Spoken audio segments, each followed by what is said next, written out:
Throughout northeastern Pennsylvania and the Finger Lakes region of New York, there are countless historical markers and monuments about a military campaign that took place during the American Revolution in 1779. In this campaign, American General John Sullivan was ordered by General George Washington to lead a scorched-earth offensive against the Iroquois tribes that had allied with the British. The goal was to stop the Iroquois from launching attacks on colonists who supported the American cause. Yet this campaign is rarely mentioned in history books. The story is brutal and even controversial, but it happened, and it is important to remember both why it happened and what occurred.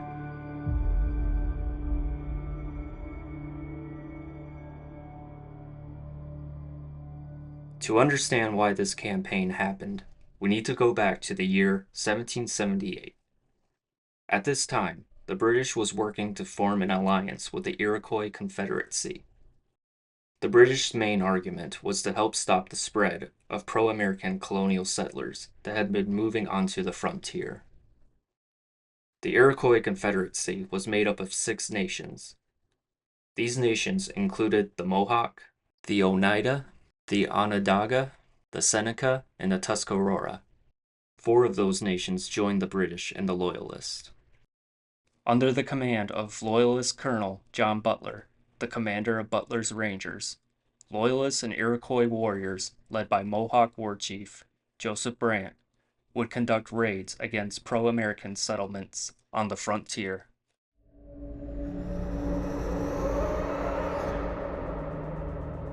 One of these raids took place in the Wyoming Valley of Pennsylvania. This is where modern-day Scranton and Wilkes-Barre are. A force of 1,000 that included Butler's Rangers and Iroquois warriors attacked settlements and forts in the valley. An American militia of 400 men, led by Colonel Zebulon Butler, no relation to John Butler, was called to defend against the attacks, but they made a serious mistake. On July 3rd, the militia left their defenses in Forty Fort to engage in battle with the enemy. The Rangers and the Iroquois ambushed the militia as they lured them deep into the woods. This battle would become known as the Wyoming Massacre. Nearly 300 of the militia were killed. Several prisoners were taken to a native woman called Queen Esther, whose son had been killed by the Americans. Queen Esther performed a ritualistic killing where 15 prisoners were forced to kneel on a large stone and she bashed their skulls with a war club. The stone would become known as Bloody Rock and still exists to this day. There is a debate among historians about the accuracy of the accounts involving Queen Esther and Bloody Rock. Some view the story as wartime propaganda, while others believe it may be true based on eyewitness reports.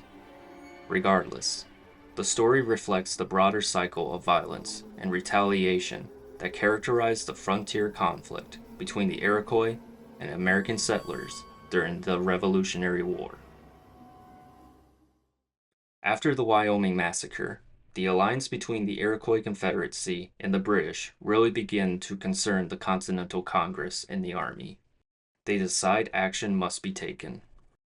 In May 1779, George Washington wrote to General John Sullivan with orders to lead a military campaign against the Iroquois tribes. Washington made it clear that the goal was to be complete destruction, burning villages, destroying crops, and taking prisoners. He wanted the Iroquois to be left unable to support the British or pose any future threat to American settlers. Washington emphasized speed, aggression, and fear as key tactics. He told Sullivan to keep his troops light and mobile, to attack with loud war cries and bayonets, and to avoid being caught off guard. He warned Sullivan not to consider any peace talks until the Iroquois had been thoroughly defeated. If the tribes later showed interest in peace, Sullivan could begin negotiations, but only if they handed over key leaders like Joseph Brant and John Butler. Washington also hinted at bigger strategic goals, such as capturing the British-held Fort Niagara. With this order, he placed great confidence in Sullivan, expecting this campaign to send a strong message and bring security to the frontier. So who was John Sullivan? Before leading the 1779 campaign against the Iroquois, John Sullivan was already a well-known figure in the American Revolution, both politically and militarily. Born in 1740 in New Hampshire, he began his career as a lawyer and quickly became active in colonial resistance, serving as a delegate to the First and Second Continental Congresses. He was appointed as Brigadier General in the Continental Army in 1775 and later promoted to Major General. Sullivan took part in several major battles, including the Siege of Boston, the failed invasion of Canada, and key engagements at Long Island, Trenton, Princeton, Brandywine, and Germantown. He also led American forces in the 1778 Battle of Rhode Island. Though some questioned his strategic judgment, he was known for his determination and political influence. By 1779, George Washington trusted him enough to assign him the critical task of leading a major offensive into Iroquois territory.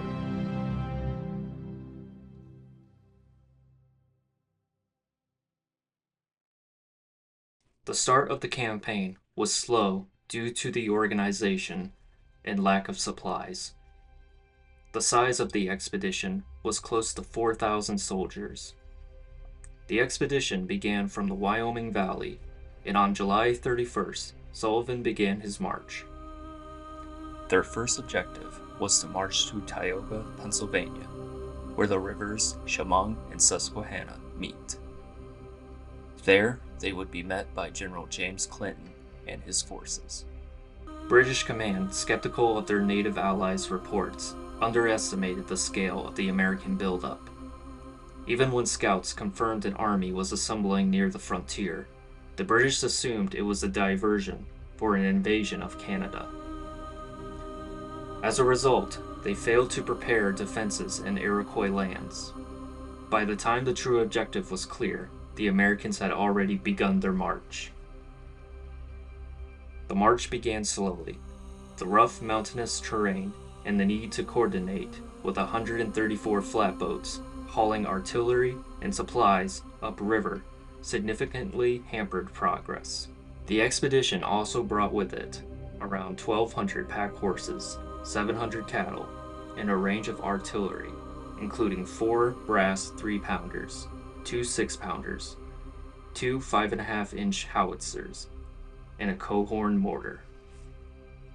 Sullivan's troops reached Tioga by early August, and soon after, destroyed the nearby settlement of Chemung. The Battle of Chemung, fought on August 13, 1779, served as a prelude to the larger campaign and offered a glimpse of the challenges ahead. After receiving reports of enemy activity, Sullivan dispatched a reconnaissance force that skirmished with a small group of defenders. Though the village had been mostly abandoned, hidden Iroquois marksmen opened fire from wooded ridgelines, prompting a sharp engagement. Continental troops eventually cleared the area, burned the village, and destroyed nearby crops. While not a major battle, it highlighted the Iroquois' skill in using terrain for ambushes and confirmed for Sullivan the need for overwhelming force. But the campaign had started, and Sullivan's force set about their objective of destroying Iroquois villages and fighting resistance. By August 26th, the British, Loyalists, and their Iroquois allies were only able to assemble about 600 men to resist the advancing American army. John Butler advised to retreat in a guerrilla resistance. However, a group of Delaware warriors opposed that plan and insisted on fighting to defend their villages. In a rare moment of unity, many Iroquois war chiefs agreed to stand and fight, abandoning their more effective hit-and-run tactics in favor of a direct engagement.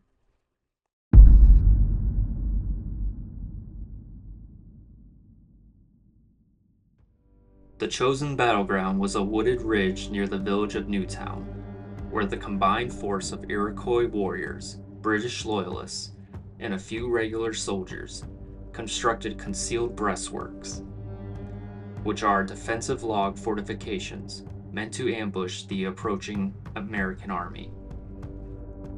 The location was carefully chosen. A narrow defile in the road bordered by dense forests and uneven terrain offered an ideal choke point. However, Sullivan's men, already suspicious of an ambush, were moving cautiously.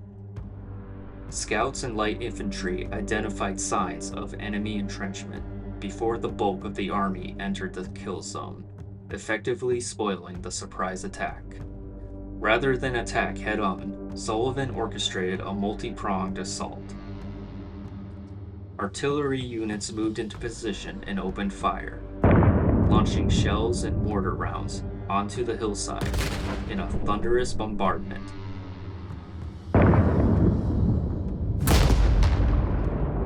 Meanwhile, Colonel Edward Hand's light infantry feigned a frontal assault to hold the enemy in place. On both flanks, Brigadier Generals Enoch Poor and James Clinton led troops through dense underbrush and swampy terrain to encircle the enemy. The flanking columns, however, were delayed by natural obstacles, including a steep ravine and difficult wetlands, giving the defenders a narrow window to retreat. As the American bombardment intensified, confusion took hold among the Iroquois and Loyalists. With artillery shells exploding behind them, some warriors mistakenly believed they had already been outflanked. Panic spread quickly through the ranks. Despite Colonel John Butler's pleas to hold their ground or fall back in an orderly fashion, the defenders abandoned their fortifications and withdrew westward, just ahead of the American flanking forces. While the escape prevented total annihilation, it marked the collapse of organized resistance to Sullivan's campaign. The Battle of Newtown, fought on August 29, 1779, was the largest and most decisive engagement of the Sullivan Campaign. Although casualties were relatively low on both sides, the psychological impact was enormous.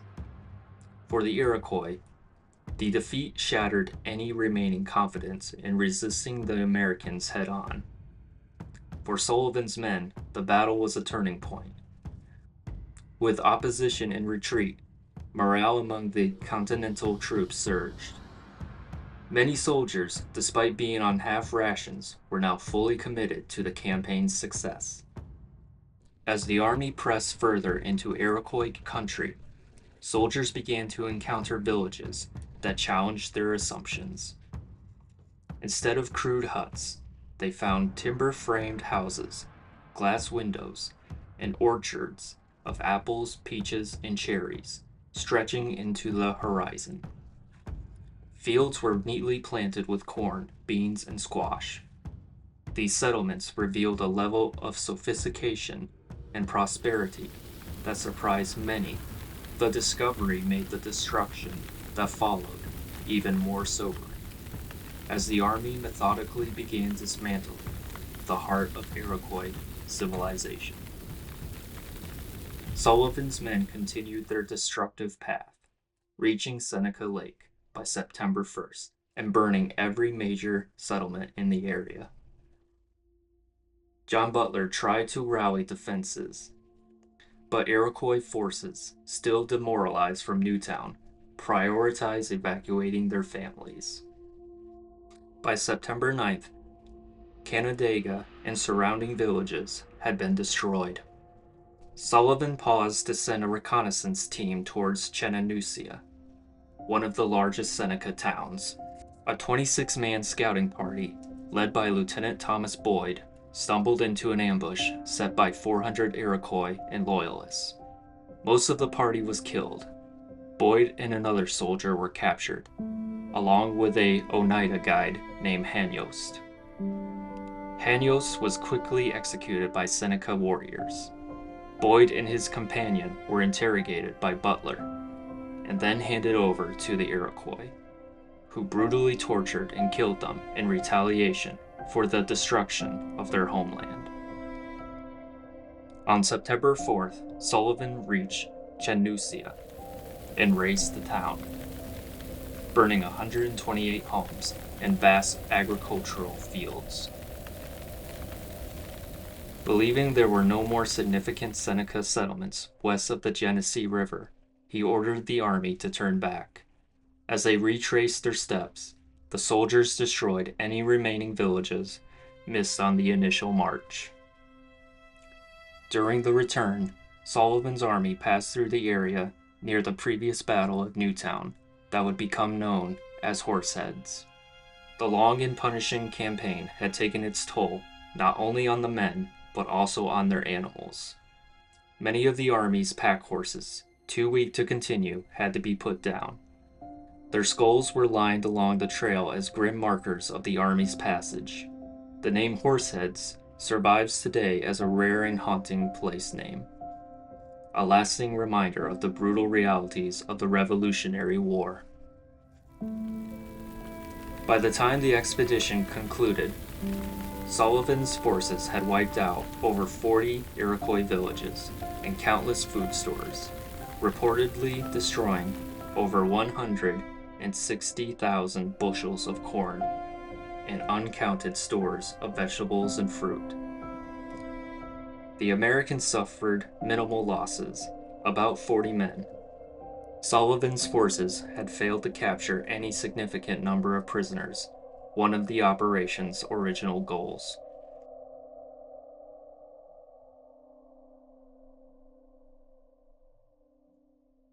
The aftermath of the Sullivan Campaign was catastrophic for the Iroquois Confederacy. While the campaign did not result in many battlefield deaths, its true impact came from the widespread destruction of Iroquois food sources, homes, and infrastructure. By September 21st, thousands of displaced Iroquois had gathered at British-held Fort Niagara, where overcrowding and food shortages created a growing humanitarian crisis. Temporary settlements were hastily established, and emergency supplies were rushed in to prevent the widespread starvation. Disease, exposure, and starvation claimed countless lives in the months that followed. Traditional village life, agricultural rhythms, and tribal governance were shattered. The campaign also weakened the British and Iroquois alliance. Though the Iroquois had been valuable allies to the Crown, their defeat exposed the limits of British power to protect them.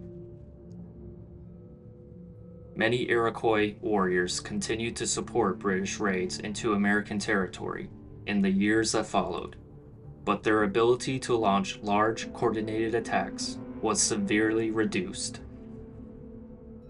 Some Iroquois groups, like the Oneida, had fought alongside the Americans and were now alienated from the other nations in the Confederacy, leading to deep internal fractures. The unity of the Six Nations was effectively broken. Strategically, the Sullivan Campaign secured the American frontier during a critical phase of the war. With the Iroquois neutralized and British Allied raids diminished, settlers could return to abandoned lands in New York and Pennsylvania. This gave the Continental Congress and state governments greater control over Western territory, which would later be essential for post-war expansion. While the campaign did not directly influence the major battles of the Revolution, it contributed to the long-term weakening of British influence in the colonies and demonstrated the resolve of the Continental Army to defend and hold American settlements. As for General John Sullivan, the campaign would be his final major military assignment. Exhausted and suffering from poor health, Sullivan resigned from the army in 1780. Though some criticized his methods and questioned the morality of targeting civilian infrastructure, Washington publicly praised his leadership, and Congress passed resolutions commending the campaign's success. After the war, Sullivan returned to New Hampshire, where he resumed his political career, serving as Attorney General, a delegate to the Continental Congress, and later as governor of New Hampshire. Though he would never again hold a military command, his name remains tied to one of the most decisive and controversial campaigns of the American Revolution.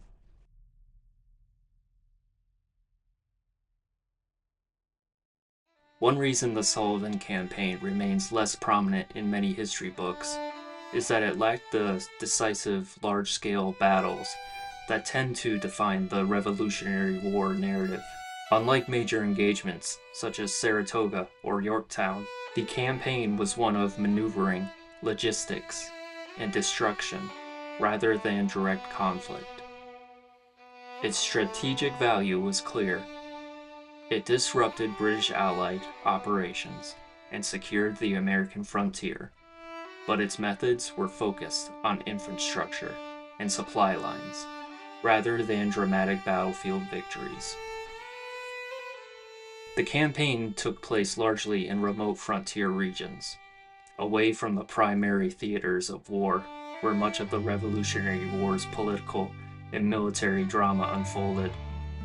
Over time, its memory faded from the national conversation, despite its significant impact on the Iroquois Confederacy and its role in shaping post-war settlement patterns in New York and Pennsylvania. While it remains an important episode in the broader context of the war, the Sullivan Campaign is often studied more closely in regional history and indigenous studies than in general accounts of the American Revolution. Had the Sullivan Campaign not taken place, the Revolutionary War in the northern frontier might have become far more unstable. The Iroquois and Loyalists had already shown, through raids in 1778, their ability to strike hard and fast, burning settlements, taking captives, and disrupting military supply lines. Without a strong response, these raids could have escalated, potentially forcing settlers to abandon large parts of New York and Pennsylvania. And worse, the Continental Army might have been forced to divert more troops and resources to defend those areas, weakening its position elsewhere. With the frontier under constant attack, morale would have suffered, and trust in the revolutionary government's ability to protect its people could have faltered. The British, with the help of their native allies, might have gained a stronger foothold in the interior, threatening the revolution's momentum and unity. The Sullivan Campaign, though harsh in its execution, served a strategic function. It brought stability to the frontier, removed a key British alliance, and allowed the Continental Army to refocus on the broader war. Its absence might not have changed the final outcome of the revolution, but it certainly could have made the road to independence longer, bloodier, and more uncertain.